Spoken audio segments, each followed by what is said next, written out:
मंत्र प्रार्थना स्थिति युगेन सिद्धस्य हरेण वाचा मालं शरीरस्य समेततेन योपाकरोतं प्रवरां मुनीनां पतञ्जलि प्राञ्जलिरानतोऽस्मि। ॐ शान्ति शान्ति शान्ति। যোগখন ভাৰতীয় সংস্কৃতিৰ এক বলিষ্ঠ অংগ। যোগ শব্দ সংস্কৃত যোগ ধাতুৰ পৰা আহিছে। ইয়াৰ অৰ্থ হ'ল লগ লগোৱা, জীৱাত্মাৰ লগত পৰমাত্মাৰ মিলন। যোগ হ'ল জীৱনৰ জ্ঞান, জীৱনৰ বিজ্ঞান আৰু জীৱন যাপনৰ কলা। মানৱ জীৱনৰ লক্ষ্য সৎচিত আনন্দ প্ৰাপ্তিৰ সাধনেই যোগ।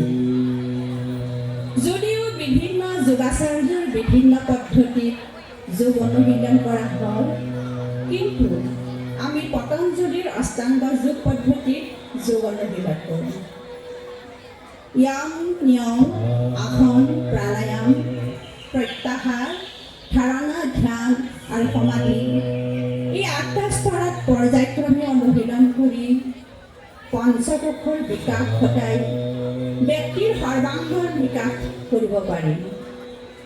যোগ মাত্ৰ শাৰীৰিক জ্ঞান নহয়, ই এবিধ বিকশিত বিজ্ঞান। যম নিয়ম আদিৰ অভ্যাসে চাৰিত্ৰিক বিকাশ তথা সামাজিক দায়বদ্ধতা শিক্ষা দিয়ে।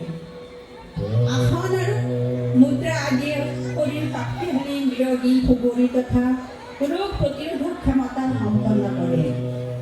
প্ৰাণায়াম ধাৰণা ধ্যানে মানসিক একাগ্ৰতা তথা বুদ্ধিৰ প্ৰসাৰতা বৃদ্ধি কৰে।